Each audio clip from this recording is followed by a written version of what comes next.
Olá, gente, tudo joinha? Tudo joinha? Então tá bom. Ó, vamos agora para a segunda parte do quarto capítulo da nossa série O Peregrino.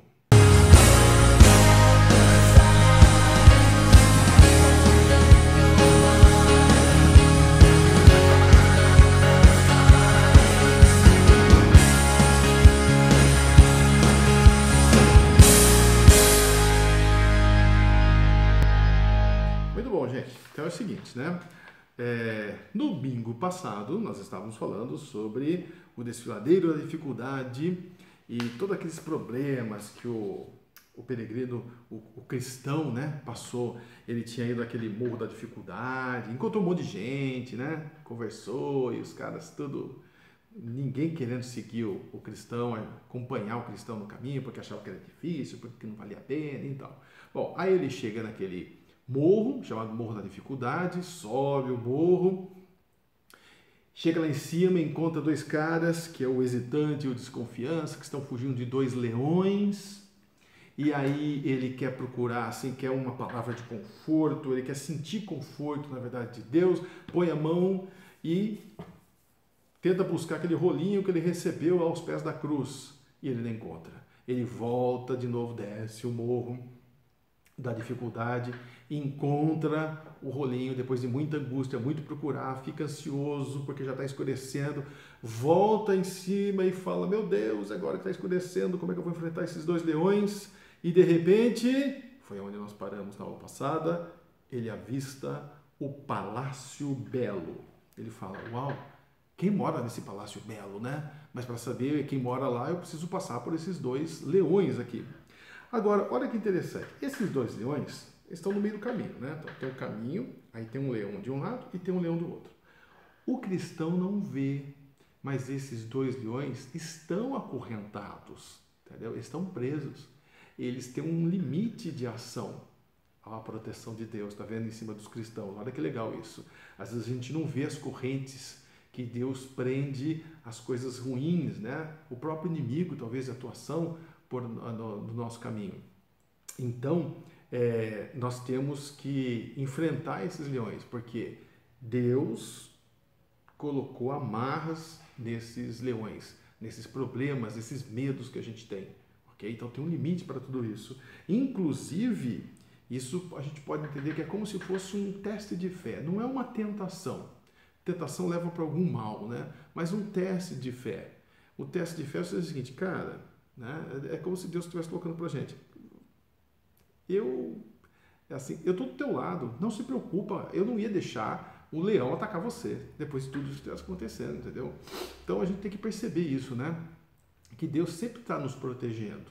E é quando a gente duvida é que a gente acaba passando por esse teste. É a nossa dúvida, certo? É que faz com que a gente tenha ansiedade e fique preocupado com certas coisas que nós não deveríamos ficar preocupados, porque Deus está no controle. Vamos dar uma olhada nisso? Vamos dar uma olhada na nossa passagem agora, em Tiago, capítulo 1, versículos de 13 a 15.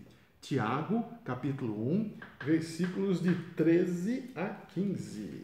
Está aqui. Olha só o que está escrito aqui, ó. Quando alguém for tentado, jamais deverá dizer: estou sendo tentado por Deus. Porque Deus não pode ser tentado pelo mal e a ninguém tenta. Deus não tenta ninguém.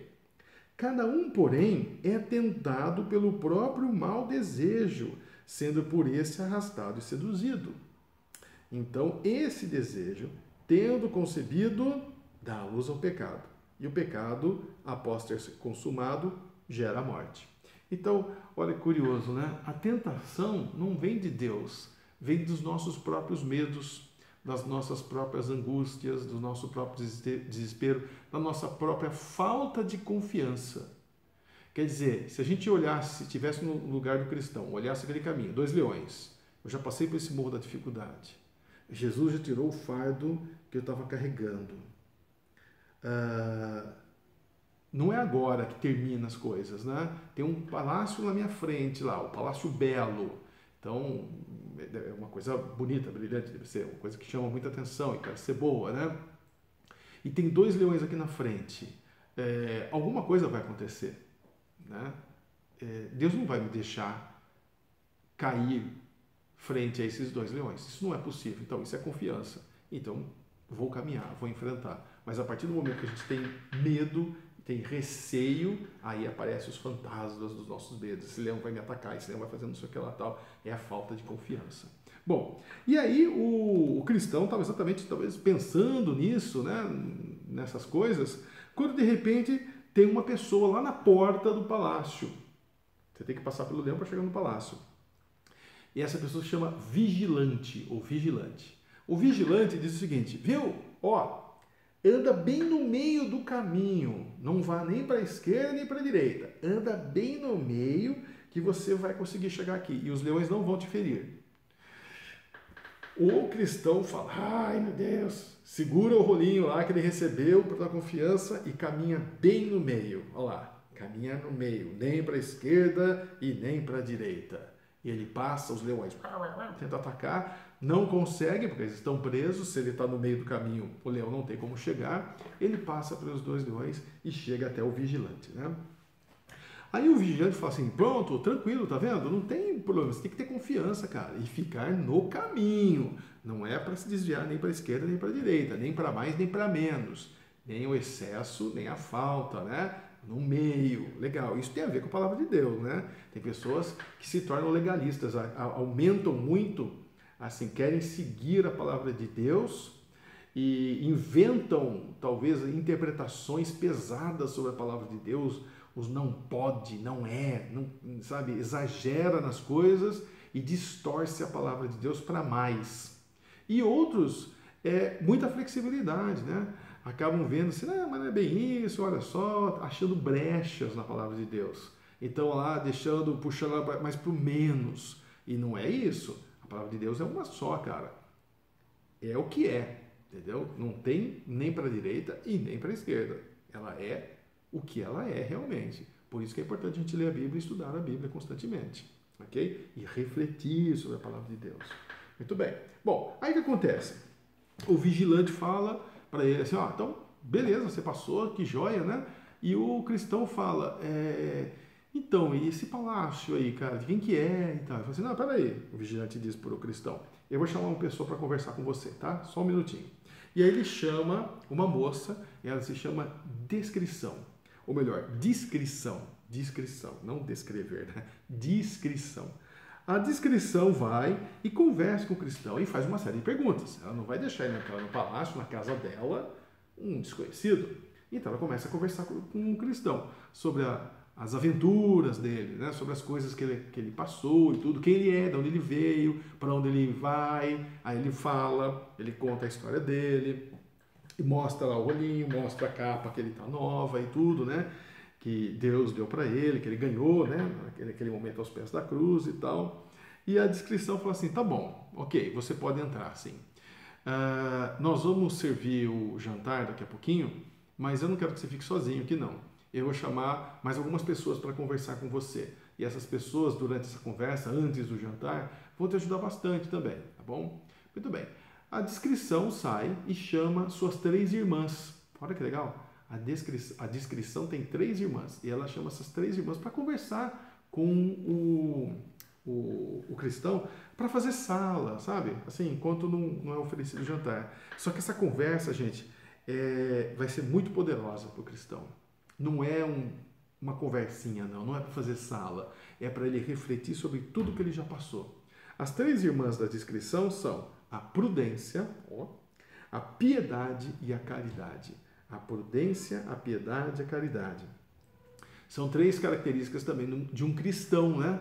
Nós aprendemos muito sobre isso na palavra de Deus. A discrição, ou seja, a humildade, mas também a prudência, que é a sabedoria, mas também a piedade, você sentir pena das outras pessoas, você sentir empatia pelo outro, né? E a caridade, que é o amor, que é o ajudar também. Então, olha que ele estava em super boa companhia.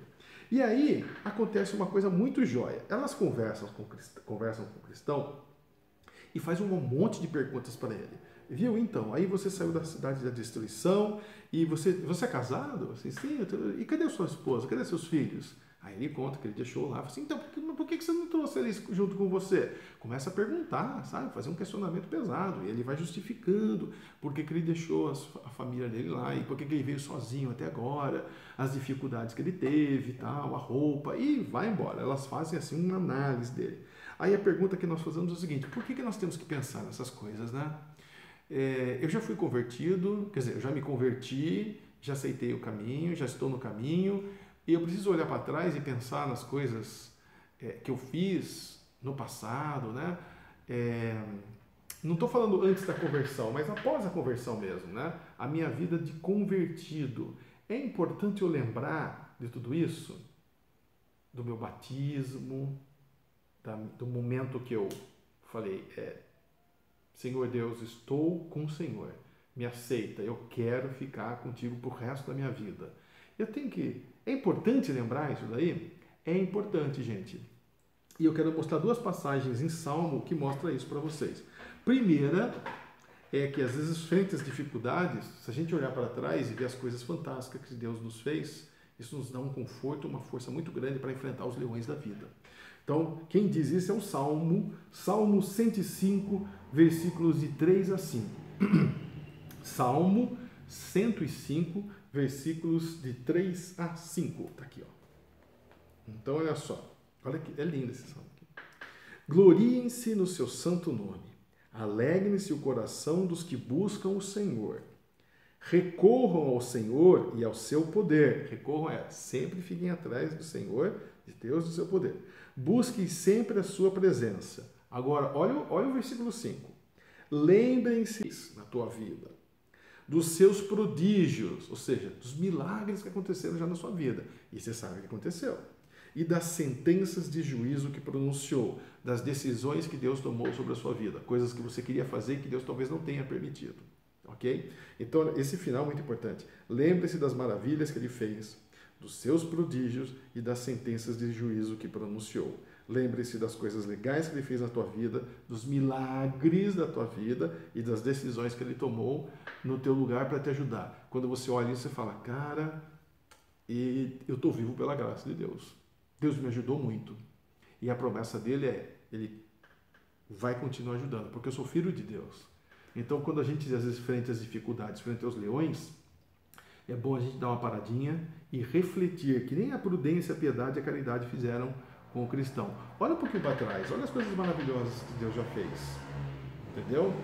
Ganhe conforto e fôlego. Vamos para frente, porque tem mais coisa legal para acontecer ainda pelo caminho, né? E a outra é o seguinte, muitas vezes nós temos que lembrar dos nossos pecados também. A caridade, a prudência e a piedade conversaram com o cristão sobre isso. Falaram, cristão, e as coisas erradas, né, que você fez? E que agora você não faz mais, é isso? E foram lá questionando. E tem um salmo também muito importante para falar sobre isso. É o Salmo 32, versículos de 3 a 5. Salmo 32, versículos de 3 a 5. O Salmo 32, de 3 a 5, diz o seguinte, ó. Enquanto eu mantinha escondidos os meus pecados, o meu corpo definhava de tanto gemer. Pois dia e noite a tua mão pesava sobre mim. Minhas forças foram se esgotando, como em tempo de seca. Então reconheci diante de ti o meu pecado, e não encobri as minhas culpas. Eu disse, confessarei as minhas transgressões ao Senhor, e tu perdoaste a culpa do meu pecado. Então, essa parte diz o seguinte, a gente faz às vezes besteiras na vida ainda, continua fazendo, né? Pecado, né? É importante confessar a Deus? Sim. Pede perdão para Deus. Porque Deus fica perguntando para você, e aí, por que você fez isso? Aí você fala, não fiz nada. E aí, por que você fez? É a voz suave de Deus, questionando, entendeu? E nós temos que, muitas vezes, parar e falar, Deus, eu pequei, pisei na bola, pisei mesmo, pisei e... eu sabia que eu estava fazendo, estava errado, mas não deu certo, não resisti, entendeu? Então eu quero pedir perdão, Senhor Deus, tenha misericórdia de mim, por favor. Então, quando a gente faz isso, põe para fora e fala para Deus, Deus tem a chance, porque você está dando essa chance, para Deus falar o seguinte, ok, Ricardo, eu te perdoo mais uma vez, eu vou ser misericordioso com você mais uma vez. Não faça mais isso, tá? Não peques mais. E aí eu ganho duas coisas. Eu tenho o amor de Deus demonstrado nesse perdão, e como ele foi misericordioso comigo, isso me faz lembrar o quê? Que eu tenho que ser misericordioso com as outras pessoas também. Percebe? Então tem várias lições em tudo isso, né? Uma delas é a misericórdia infinita de Deus, o amor de Deus por mim, e a outra é eu entender que as pessoas erram também, quem está ao meu redor. E do jeito que Deus foi misericordioso comigo, eu também tenho que ser misericordioso com essas outras pessoas. Muito bem. Aí o cristão termina a conversa, eles vão jantar, janta super contente, e ele está se sentindo muito bem, e ele fala assim, meu, ia fantástico, eu tive um dia maravilhoso, tinha leão, tinha morro da dificuldade, e agora eu estou aqui num lugar assim super joia, sabe? Ótima conversa, ótima comida, ótima companhia. Que mais que eu poderia ter, né? E as irmãs falam para ele, viu? Agora está na hora de dormir, né? Nós arrumamos um quarto para você. O quarto fica em tal lugar. Aí ele pega e vai até o quarto, e em cima da porta do quarto está escrito, tem uma palavra escrita. Sabe o que está escrito em cima da porta do quarto? Do que o cristão vai dormir agora? Paz, é isso que está escrito no quarto dele. Então ele dorme muito bem, fica super tranquilo, tem uma ótima noite. Ele fica mais tempo lá, ele não vai embora no dia seguinte, não. Ele passa mais um dia lá também, porque está tudo muito jóia, ele aprende mais coisas também na conversa aí com as irmãs, né, com aquela família no Castelo Belo. E aí quando ele está indo embora, tem um presente, ele não vai de mãos vazias, não. Ele ganhou um presente, uma caixa grande assim, né? Ele fala, nossa, para mim, o que é isso? Pesado essa caixa, hein? Elas falam, abre a caixa para ver o que tem dentro. Aí, e ele abre. E o que tem dentro da caixa? Efésios, capítulo 6, versículos de 10 a 18. Efésios, capítulo 6, versículos de 10 a 18. Então, ele abre a caixa e encontra a armadura de Deus. Olha que coisa fantástica, né? Você já conhece esses versículos, não conhece? Tem que conhecer, né, gente? Vamos dar uma olhada? Está dizendo o seguinte, ó. Finalmente fortaleçam-se no Senhor e no seu forte poder. Vistam toda a armadura de Deus. Atenção, atenção, a palavra é importante. Toda a armadura de Deus. Não é para colocar o capacete e não colocar o calçado, o sapato lá. Não adianta você ter a espada, mas não ter o escudo. Não adianta ter o cinto, mas não usar a armadura. Então é toda a armadura de Deus para poderem ficar firmes contra as vaciladas do diabo. Pois a nossa luta, olha atenção, hein, não é contra seres humanos, mas contra os poderes e autoridades, contra os dominadores deste mundo de trevas, contra as forças espirituais do mal nas regiões celestiais. A armadura, a espada, ela não faz mal para as pessoas. Ela combate o mal, combate o inimigo. Percebem isso? Legal. Por isso, vistam toda a armadura de Deus, para que possam resistir no dia mau e permanecer inabaláveis, depois de terem feito tudo. De novo ele fala, vistam toda a armadura de Deus. Não adianta colocar o capacete e não colocar a couraça, percebe? Assim mantenham-se firmes, cingindo-se com o cinto da verdade, vestindo a couraça da justiça e tendo os pés calçados com a prontidão do evangelho da paz. Além disso, usem o escudo da fé, com o qual vocês poderão apagar todas as setas inflamadas do maligno. Usem o capacete da salvação e a espada do Espírito, que é a palavra de Deus. E orem no Espírito em todas as ocasiões, com toda oração e súplica. Tendo isto em mente, estejam atentos e perseverem na oração por todos os santos. O cristão saiu um farrapo da cidade de destruição carregando um fardo. Esse fardo é retirado dele e é dado uma nova roupa para ele, uma capa lá. E agora ele chega e está com uma armadura novinha em folha, perfeita, que se chama armadura de Deus. Percebe isso? Não foi um homem que construiu, foi Deus que construiu essa armadura. Olha como é que ele estava na cidade de destruição, olha como é que ele está agora, entendeu? Joia! O que a gente pode aprender então do domingo passado e desse domingo aqui, né? Eu coloquei aqui 4 pontos importantes. Primeiro, a nossa luta é incessante. Cuidado que o mal está ao nosso redor. Ele não está dentro da gente, não tem como entrar em nós, porque dentro de nós habita o Espírito Santo, mas está ao redor. Então nós temos que tomar cuidado com os problemas que podem acontecer na nossa vida, né? Então a nossa luta é incessante.